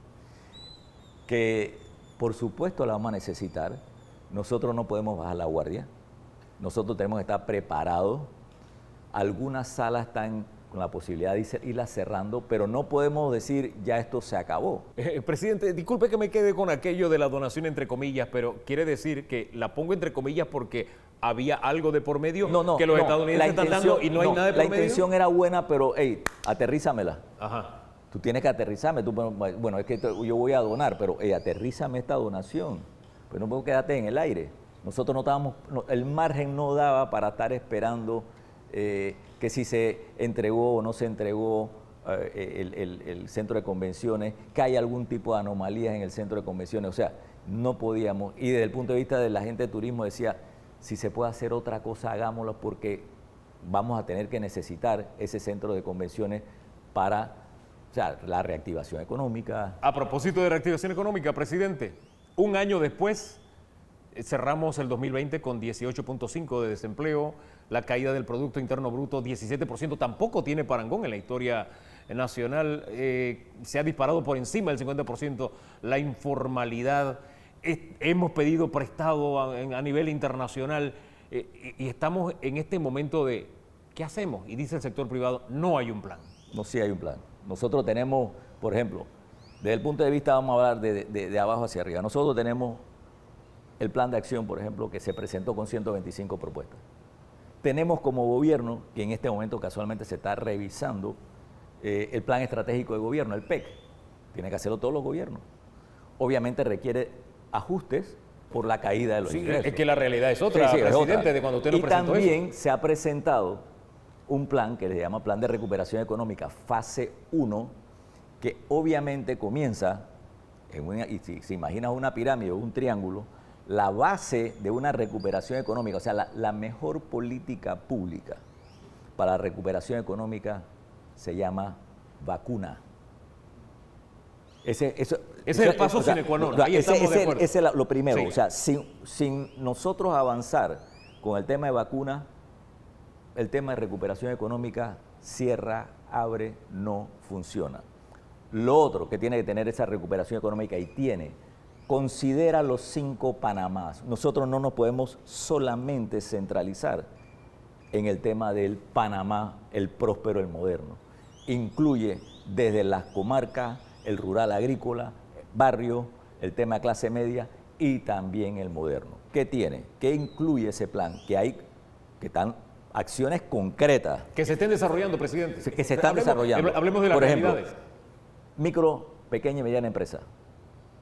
Allí nosotros tenemos, para cada uno de esos sectores, tenemos programas específicos, no solamente vinculados, por ejemplo, la microempresa vinculada al capital semilla, que se aumentó, al fondo de garantía, que se aumentó de 10 a 50 millones de dólares, a préstamos vinculados para ese sector de 150 millones y 150 millones para el sector agropecuario, para la agricultura familiar y la pesca artesanal. Con pequeña y mediana empresa, presidente, porque ahí hay 4 programas específicos, pero están los pequeños. Hay más. Sí, están los pequeños y medianos empresarios diciendo, lo que pasa es que cuando voy al banco me presentan exactamente las mismas peticiones como si estuviéramos en tiempos normales y estamos en tiempos de pandemia. Sí se están haciendo ajustes, yo tengo cifras que te las puedo dar, las tengo aquí, de cómo ha ido avanzando y cuáles han sido los desembolsos que se han estado dando tanto para la micro, la pequeña y mediana empresa. ¿Usted tiene tarjetas ahí? ¿Tiene la cantidad de desembolsos? No, lo tengo en el folder aquí. No hay problema, en segundo se lo pasa, no hay problema. Entonces tienes también, por ejemplo, en el tema de programas especiales para generar empleo. Cerremos micro y pequeña empresa. Eso usted dice que se ha flexibilizado. Se necesitará flexibilizar más porque de nada sirve que la plata esté ahí y que no le llegue al pequeño y mediano empresario. Sí se necesita y se está haciendo, o sea, buscar la manera de no regalar. Lógico. O sea, obviamente porque son recursos importantes, escasos, y se tienen que manejar de una forma correcta. O sea, yo no quiero, o sea, el tema de regalar, o sea, sí flexibilizarlo, pero a través de un programa de capacitación y acompañamiento. O sea, no es que yo te voy a entregar a ti 5, 6, 7, 8 mil dólares y te lo entrego y aquí se acabó. Tú tienes que tener un proceso de acompañamiento. ¿Cuándo estaría terminándose esa nueva flexibilización, presidente? Porque esto arrancó en agosto. Nosotros estamos hablando en ese tema 2, 3 semanas, porque eso lo estamos, inclusive ayer estuvimos hablando. 2, 3 semanas. Sí, el tema de flexibilizar. Vuelvo y repito, esto no significa que vas a ir a una caja de ahorro, al Banco Nacional, a ANPYME o a otro banco privado y te van a estar entregando el dinero por entregártelo. Aquí nosotros no estamos regalando dinero. Lo que queremos es apoyar, facilitar para que la gente trabaje, genere empleo. Otro área que es importante, que está funcionando ya en El Chorrillo, se llama Recuperando Mi Barrio. Es un proyecto vinculado a barrios del país. Es un proyecto, yo no le llamo de emergencia, pero es un proyecto que está vinculado a la generación de empleo de un barrio. ¿Cuántos empleos está generando en El Chorrillo, por ejemplo? Ahí se calcula unos 3.000, pero también va para otros barrios, por ejemplo, va para el tema de Caledonia, va para Santana, va para Paraíso, va para el área de Colón, o sea, ya se están haciendo las Ahora, usted me habla de proyectos. Plan como tal es más allá que proyecto, presidente. Bueno, el plan tiene una serie de políticas públicas vinculadas a una serie de acciones y hace entonces el plan completo. Tienes, por ejemplo, el tema vinculado a sectores que son sumamente importantes en la economía, como por ejemplo el tema de la banca, el sector financiero, construcción, turismo. Hay recursos, alrededor de $1.000 millones, que están disponibles para impulsar eso. Y el otro área que también es importante para nosotros es la vinculada a la atracción de inversión directa extranjera. ¿Cómo qué cosas allí? Tú tienes que garantizar, uno tiene que garantizarle que el campo está nivelado para todas las empresas. O sea, que aquí la discrecionalidad del funcionario público tiene que eliminarse. Eso se hace a través de, por ejemplo, una ley de contrataciones públicas que sea lo más equilibrada. En inglés le dicen el procurement law. La otra es el tema de la asociación público-privada, que nosotros ya este año vamos a tener un primer proyecto formal de esa ley. ¿Cuál va a ser ese proyecto? Es un proyecto vinculado a mantenimiento por estándares de alrededor de, va a comenzar con 200 kilómetros. ¿Cuándo arranca? No, la fecha es este año, la fecha exacta no la tengo. El otro proyecto que es importante, que ya se pasó, que es el proyecto EMA, que es para empresas multinacionales de manufactura. La idea es atraerlas a través de una serie de incentivos que están en la ley para que le den valor agregado al producto. Lo otro que es importante en el tema de inversión directa extranjera, en la atracción, es esa.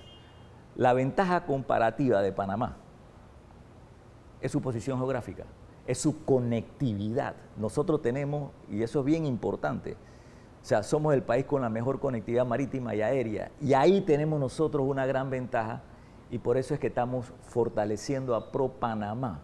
En Panamá están llegando inversionistas interesados, por ejemplo, tener a Panamá como un hub de distribución, para no depender nada más de China.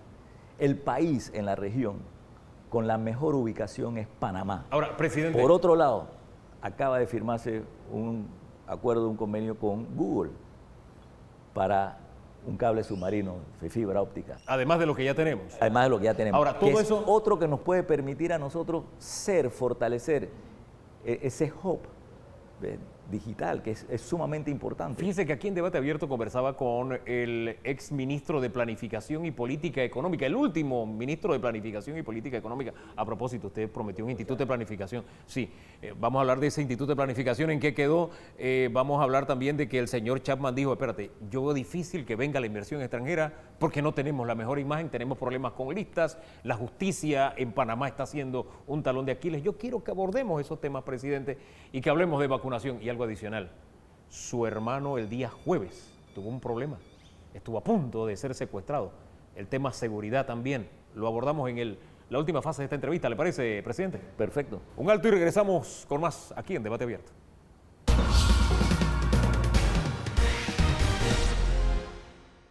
Estamos de regreso en Debate Abierto. El presidente de la República, Laurentino Cortizo, nos acompaña. Usted habla de inversión extranjera, Pero ya le adelanté, el exministro Chapman decía, yo veo dura la inversión extranjera, Panamá tiene mala imagen, estamos en listas negras, etcétera. No estamos en lista negra. Gracias a Dios no estamos en lista negra. Grises. El problema de las listas grises, perdón. Presidente, ¿cómo va a venir la inversión extranjera en esa condición? Bueno, nosotros, yo te voy a decir con toda sinceridad. Obviamente yo soy presidente de este país, yo me siento optimista. Yo me siento optimista porque siento que nosotros este año vamos a tener resultados positivos, interesantes. Eso es por un lado. Y por otro lado... ¿Positivos interesantes en qué O sea, desde el área? punto de vista, ¿Específicamente? por ejemplo, el tema de un ajuste en crecimiento económico, que no quiero adelantarlo, y obviamente no va a salir del Ministerio de Economía y Finanzas, porque le pedí al Ministro de Economía y Finanzas que reserve eso hasta que se hagan unos ajustes que pueden venir de otro lado, afuera. Pero también vamos a tener noticias de inversiones que vienen de afuera este año. A pesar de... A pesar de algunas cosas que se dicen, especialmente los panameños, yo he recibido en este año de pandemia inversionistas de diferentes lugares. Por ejemplo, recibí aquí no hace mucho inversionistas un domingo de Texas que están preparando, por ejemplo, un viaje, una gira que la tenemos para junio, donde nos va a acompañar la Cámara de Comercio, donde esos inversionistas nos están preparando reuniones importantes en Houston, Dallas y Austin. Y así mismo está el equipo de Pro Panamá preparando para hacer esas giras a otros lugares, porque sí, en efecto, Panamá, independientemente de lo que algunos panameños pensemos, es un país que tiene muy buenas opciones. Solamente su conectividad. Sí, hay que hacer ajustes. Tenemos que hacer ajustes. La justicia, Por ejemplo, es la columna vertebral. ¿Y cómo se va a corregir de una ese problema, democracia. presidente? ¿Cómo se corrige? Con el ejemplo. 1. Si yo soy presidente y tengo que nombrar 6 magistrados de la Corte Suprema de Justicia, el primer ejemplo es cómo el presidente Cortizo designó a 3 magistrados de la Corte Suprema de Justicia. ¿Son amigos o amigas del presidente Cortizo? No. El presidente Cortizo en campaña y en debate dijo que iba a utilizar un procedimiento. ¿Lo utilizó? Sí, cumplió su palabra. Yo no tengo ni amiguitos ni amiguitas en la Corte Suprema de Justicia, porque cuando yo me reuní, lo estoy diciendo aquí público, con los magistrados que iba a designar, los 3, a 2 le hice una pregunta directa, por separado. ¿Usted alguna vez ha conversado conmigo? Nunca. ¿Qué le dije? Usted haga lo correcto. Usted no se debe a un presidente, usted se debe a un país. Ese es el ejemplo. ahora, más allá... Ahora, escuche, espera un momentito. Me toca ahora, y lo voy a anunciar en abril, 2 más. Sí. Serían 5. Y todavía me falta un 6º. Entonces, yo siento que un mensaje de esa naturaleza, cuando tú tienes un presidente que puede designar amigos o amigas, yo no necesito ningún amigo o amiga para defenderme de nada cuando yo salgo de aquí, porque yo no entré aquí para gastar mi tiempo en ver qué negocio o qué negociado o qué chanchullo se haga. Yo llegué aquí para hacer un trabajo, y especialmente ahora con la gran prueba. ¿Y ninguno de sus esta compañeros de gobierno inmediato, de su círculo interno, tiene esa... El que lo haga, lo fusilo. O sea, no estoy hablando del punto de vista... Fuerte. No. El que lo haga y lo sabe perfectamente bien, y lo digo todo, yo cierro mi gabinete hablando de la importancia de ejecutar el presupuesto. Yo mido mi equipo por su ejecución al final de cada año. Yo te puedo adelantar, y voy a seguir con el tema, te puedo adelantar que en esta administración, el año que acaba de pasar, la administración en pandemia tuvo el más alto porcentaje de ejecución de los 10 últimos años. Así mido yo mi equipo. Entonces, lo que te quiero decir yo es que es el ejemplo. Yo voy a designar 6 magistrados de la Corte Suprema. ¿Sabes lo que significa designar 6 magistrados? Y nadie puede decir, el presidente Cortizo ha levantado el celular para llamar y decir haga esto o haga lo otro. Ahora, presidente, más allá de los hombres que se designan y mujeres que se designan, que es importante, hay un sistema que para algunos ya colapsó, ya no da más. Se comienzan a recoger firmas en abril probablemente para una constituyente. Fue el tema que debatimos en este programa hace unos segmentos atrás. Y la alternativa que presentan es, vamos a una constituyente, porque decía el señor José Isabel Blandón, el diálogo del Bicentenario es simplemente un mareo, un alargar, un entretenernos. Y se busca una constituyente por parte de algunos grupos. No, pero primero, bueno, el tema de la constituyente es parte, está en la Constitución. Estamos hablando del método este, sí. Es parte, es correcto, es parte de la Constitución, es el capítulo 13, el artículo 300, el 314. O sea que usted recibe bien esta iniciativa de la... O sea, es una... Hugo, nosotros estamos en democracia. Yo le digo al equipo, cuando hay una marcha, atiéndame a la gente. Porque eso es parte de la democracia. Esto no es una dictadura, esto no es una monarquía. Entonces la gente tiene derecho, obviamente respetando el derecho de terceros. Eso es parte de la democracia, no nos asustemos. Mire, el tema de escuchar a la gente es muy importante. Usted dice que le dice al equipo que atienda a la gente cuando va a una marcha, pero frente a CENIAP ha habido gente protestando durante semanas. ¿Qué pasa? ¿Por qué no los atienden? No, sí se atienden. Nosotros los hemos atendido y los vamos a seguir atendiendo. No solamente ese tema, cualquier otro tema, porque es parte de la democracia. Nosotros no vivimos en dictadura, no vivimos en una monarquía. Nosotros tenemos una democracia y se tiene que respetar. Y por eso es importante regresar al tema de justicia. El mensaje más importante de un presidente es que magistrado, un presidente, en el caso mío, la posibilidad de designar 6. ¿Usted sabe qué significa eso? ¿Sabe cuál es el mensaje de poderle decir yo aquí a usted en este momento? Le dije a 2 magistradas lo que le acabo de decir. Y le digo, llame a cualquiera y pregúntele si el presidente Cortizo, ha llamado para decirle mueva tal caso o haga tal caso. Lo único que sí me interesa es que no duerman el sueño eterno y que el tema de esa impunidad no puede seguir en este país. Usted me leyó los labios porque iba exactamente a eso. Es que, presidente, aunque usted nombre a esos 6 en total con esas características que nos dice, el sentimiento de impunidad que hay en la calle, de que no se castiga el delito, correcto, permanece. Correcto. No hay ningún pez gordo tras las rejas. Por eso no hay nadie de cuello blanco tras las rejas. Por eso es que es importante que los casos que tienen, por ejemplo, vista fiscal, salgan a la luz pública. Por eso es que es importante. Cuando hablo con el procurador encargado, también el mensaje fue muy sencillo. Usted haga su trabajo, haga su trabajo. Hasta ahora, ¿qué le parece el trabajo que ha hecho el señor Caraballo? Bueno. Por lo menos ha adelantado ya la audiencia para el caso CENIAF. Bueno, ¿por qué? Porque nosotros en un caso de esa naturaleza y otros que necesitamos acción. Y lo otro que le dije con testigo, procurador Caraballo, escuche lo que le voy a decir. A mí no me interesa en qué partido esté. No me interesa.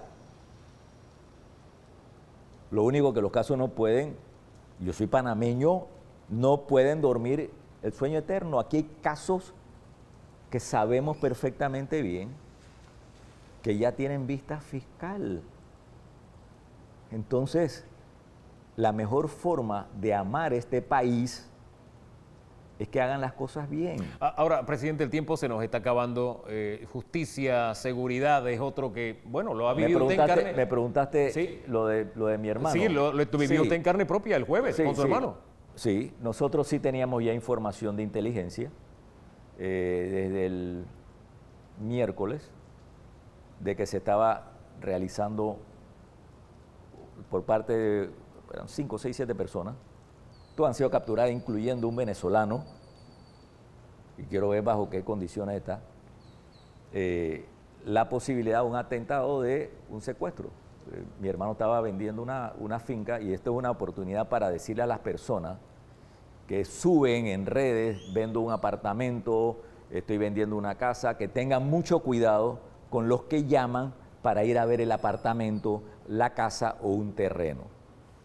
Obviamente la información se tenía, inteligencia tenía información y se pudo hacer un operativo donde se capturan a todos.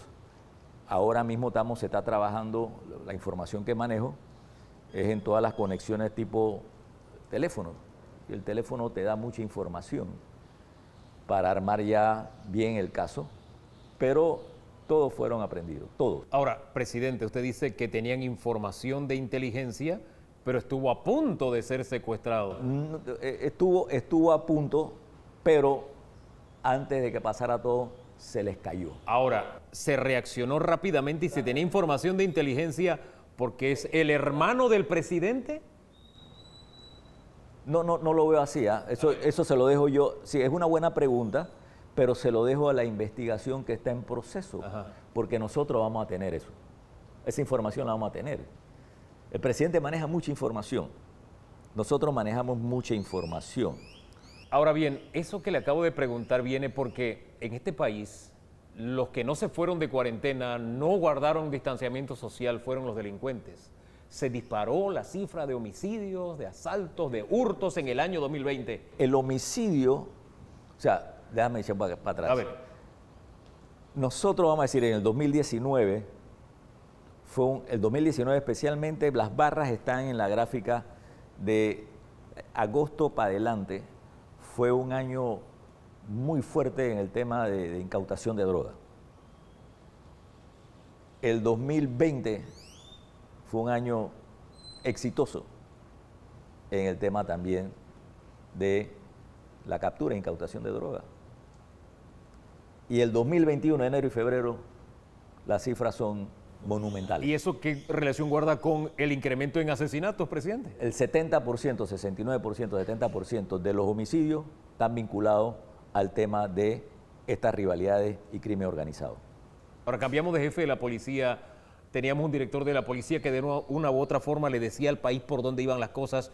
Con el nuevo director de la policía hay mucho silencio, habla muy poco. No tenemos todavía mucha guía de qué es lo que va a hacer. Recuerda que está ahora mismo apenas comenzando, ¿no? Tiene un mes de estar allí. Comenzando en la dirección, pero tiene una historia en la policía. Sí, tiene una historia, pero desde el punto de vista del director, y hay buenas unidades, tanto en el DIP, con DIJ, diferentes lugares. Los comisionados que están son buenos. Mira, la Fuerza Pública de Panamá, la mayoría, o sea, es como cualquier otra profesión, ¿no? La mayoría son gente, hombres y mujeres muy comprometidos, pero muy comprometidos. O sea, lo que es, por ejemplo, yo digo Fuerza Pública porque estaba hablando desde Senafrón, Senam, Policía. Todo lo estamentos. Pero cuando tú agarras, por ejemplo, Fuerza de Tarea Conjunta, que metes, por ejemplo, SINAPROC, Bomberos, o sea, tú tienes gente que están muy comprometida en hacer bien. La mayoría, la gran mayoría. Ahora, más allá de eso, presidente, ¿no le parece que tenemos muchos generales para un ejército tan pequeño? O sea, haciendo el parangón de la cantidad de comisionados versus... Eso se está podando. ¿Sí? Sí, se está podando. Ese tema yo yo le doy mucho seguimiento. Yo tengo reuniones, como te dije, yo tengo una matriz programada de mi semana. Los miércoles tengo reunión del Consejo y pasando la reunión del Consejo tengo con Fuerza Pública. Y yo estoy muy pendiente de ese tema. Por ejemplo, la pirámide de qué tan invertida está, cómo está esa pirámide de comisionados, subcomisionados, los Eso se va a corregir. Se está corrigiendo. Y lo otro que se está corrigiendo es que bajo ninguna circunstancia,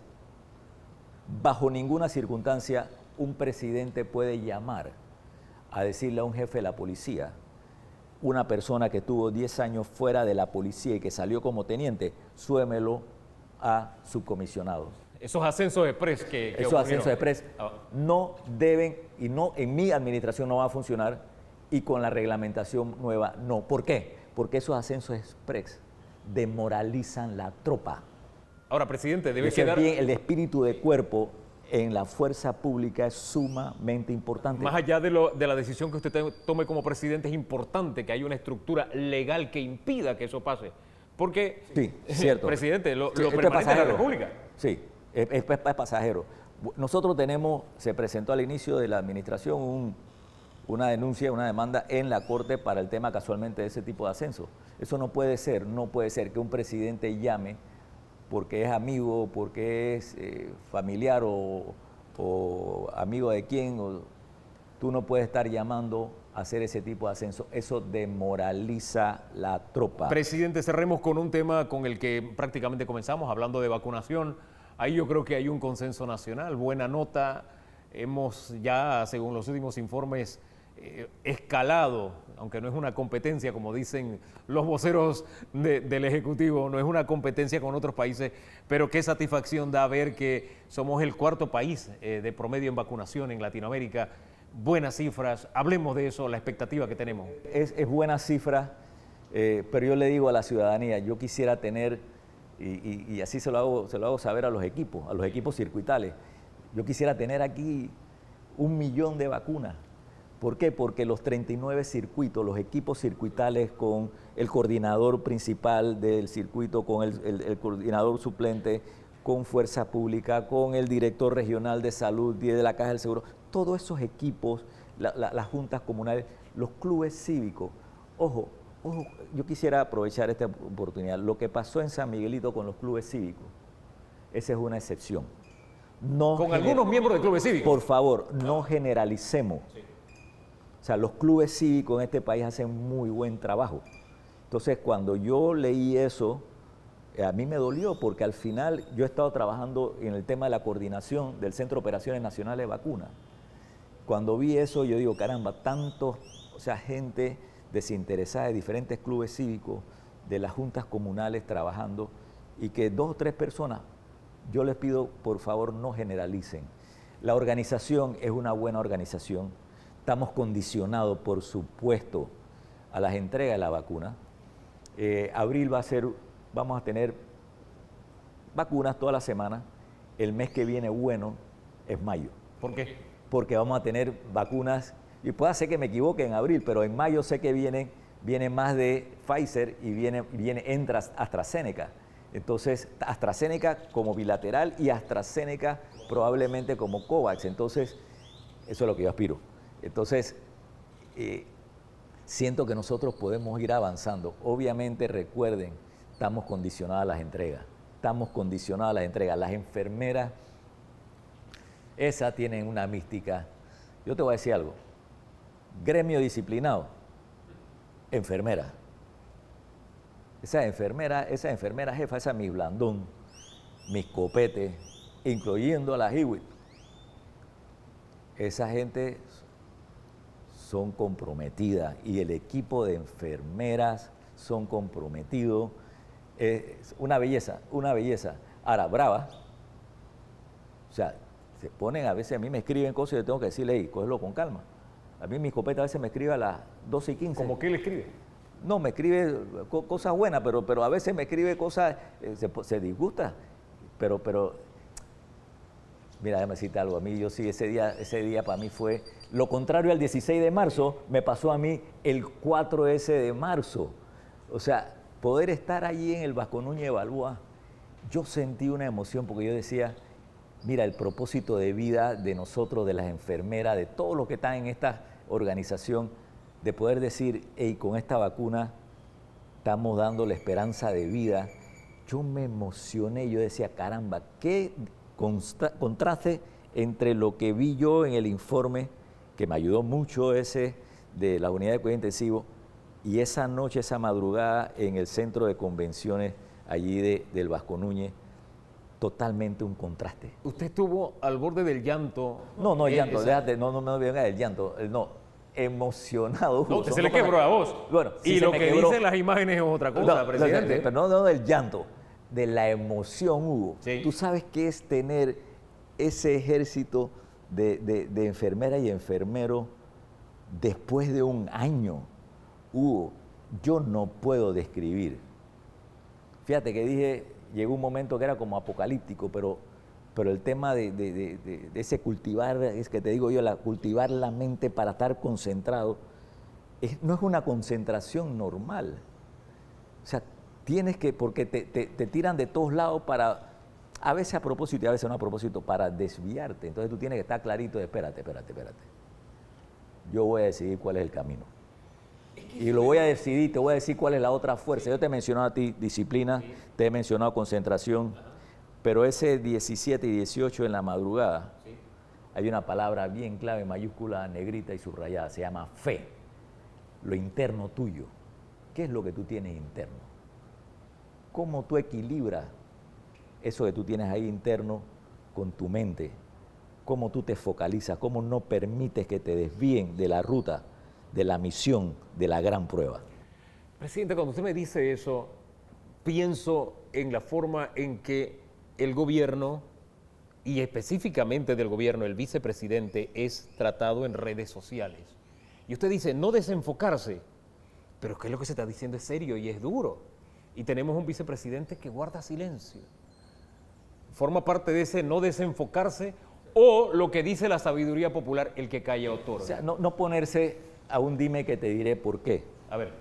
Porque nosotros, la situación es tan dura, o sea, situación de oscuridad, de muerte, de gente sufriendo, de familiares falleciendo, que lo que tú esperas, que es lo que yo he tenido la suerte de ver en una situación como esta, Hugo, y a ti te ha tenido que pasar, yo no entro en detalle, momentos difíciles donde tú sabes que has tenido el apoyo de gente que sale lo bueno. Yo he sentido eso. Yo he tenido la suerte de sentir lo bueno de mucha gente. Obviamente, como ser humano, y es normal, también sale la parte oscura de los menos. Entonces, si tú tienes tareas tan importantes, como vuelvo y repito, ese balance entre la salud, que fue lo primero, y después el tema social allí a mediados de marzo del año pasado, y el económico, ese balance, tú no puedes permitir bajo ninguna circunstancia que venga alguien y que te dé un tuit y tú comiences a estar respondiendo y diciéndole para aquí y para allá, hey señor, señora, focalícese, usted tiene la tarea más enorme, lo más grande, lo más monumental que ha tenido un presidente de la República de Panamá, concéntrese, amárrese los pantalones y concéntrese. Al final es cómo salimos nosotros de esta pandemia. Ese es el resultado. Lo que dijo Juan Pérez y Juana Peña, hey, que lo digas, tú te sientes feliz y tranquilo con decir lo que has dicho, te sientes feliz y tranquilo con mentir, te sientes feliz y tranquilo que en vez de apoyar, lo que estás es jalándole la pierna a personas que estamos nadando para ver si llegamos a la orilla. Hazlo, ese es tu derecho. El mío es concéntrate. Eso es bien importante, la concentración, la disciplina. Presidente, gracias por acompañarnos este domingo en Debate Abierto. A ustedes gracias también por la sintonía. Parte de lo que nos ha dicho el presidente lo ponemos en perspectiva con Danilo Toro en segundos nada más.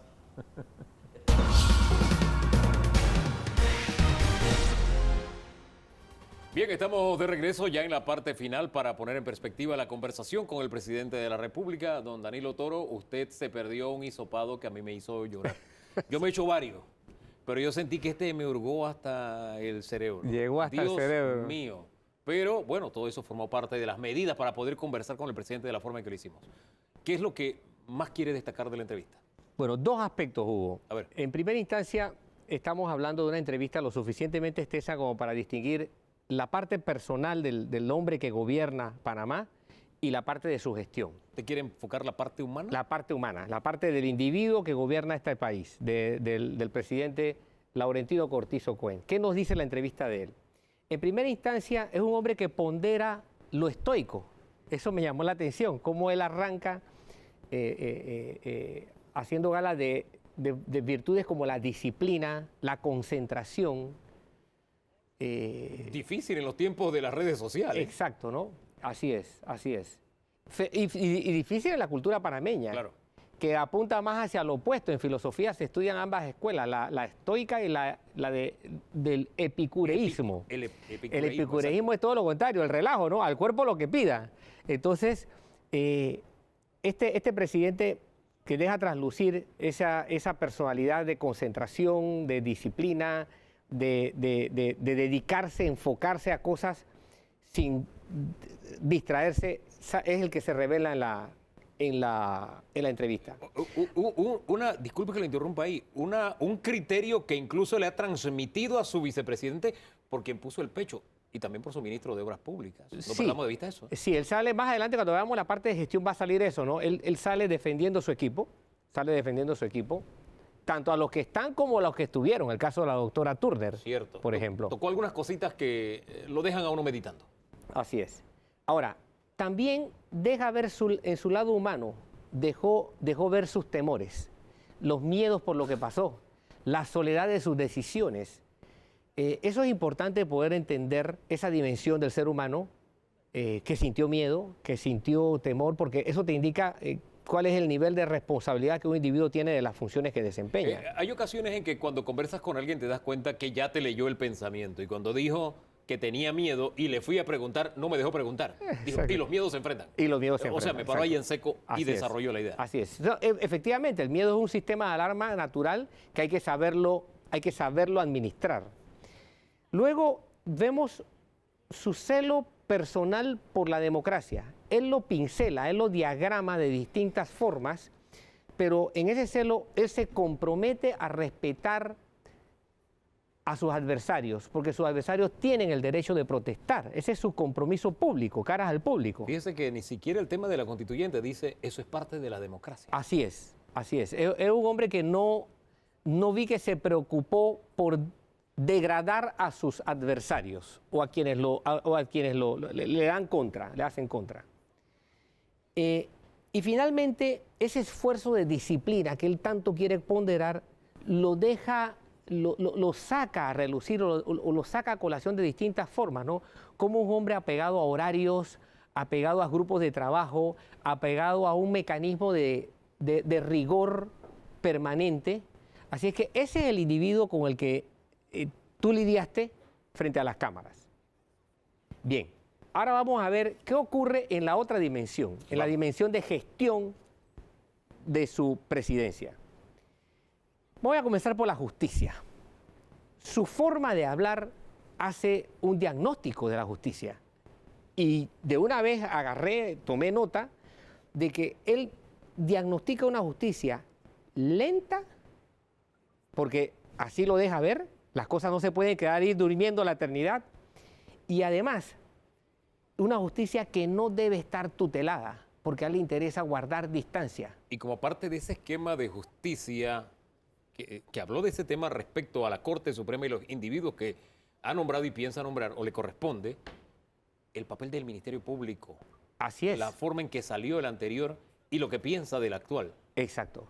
Él ponderó mucho el hecho ¿Y por qué digo eso? Porque él ponderó mucho la forma en que escogió a los magistrados y dijo, no los conozco, no hemos sido amiguitos, y además pondera lo que va a ocurrir después que los selecciona.